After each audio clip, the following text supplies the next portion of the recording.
Aujourd'hui, c'est la Saint-Valentin. Je vous la souhaite merveilleuse et je voulais vous donner quelques conseils pour quand vous feriez l'amour aujourd'hui. Je prône l'amour conscient, un amour où on est dans le respect de chacun. Donc ce que je vous conseille, c'est déjà de vous faire une chambre super qui invite à ça et de vous prendre vraiment 2 heures, voire 3 pour ce moment-là, qui va être féerique, j'espère pour vous. Mettez des bougies, des pétales si vous avez envie, ou juste vous préparez une chambre où vous ne serez pas dérangé par les enfants ou qui que ce soit d'autre.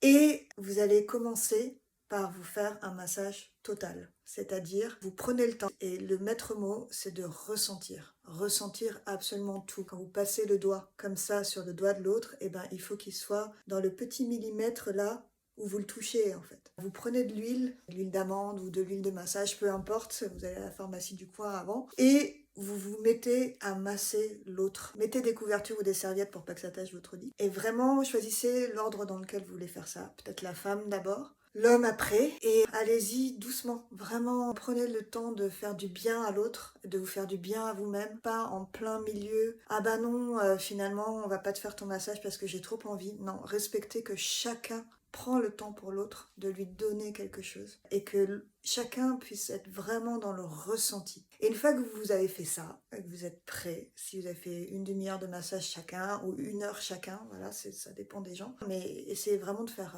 tout le corps, peut-être sauf le sexe, attendez pour ça pour le dernier moment. Et là, ce qui est super important, c'est que l'homme pénètre la femme super doucement et que vous preniez le temps de vraiment ressentir chaque millimètre. Voilà, c'est ça qui va faire que vous allez vraiment être dans l'amour conscient et demander à l'autre ce qu'il veut. Soyez sûr de son consentement. Soyez sûr que il ou elle est heureuse de ce qui se passe. Et vraiment, la clé, c'est de se concentrer sur le moment présent, faire que ce soit comme une méditation en fait, et de vous regarder dans les yeux le plus possible, parce que les yeux, ce sont la porte de l'âme.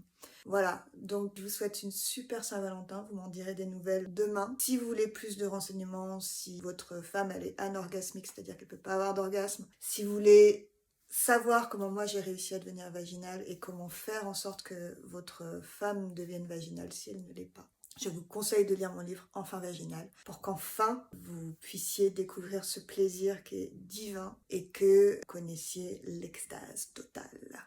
Je vous souhaite une très bonne Saint-Valentin et je vous dis à très bientôt.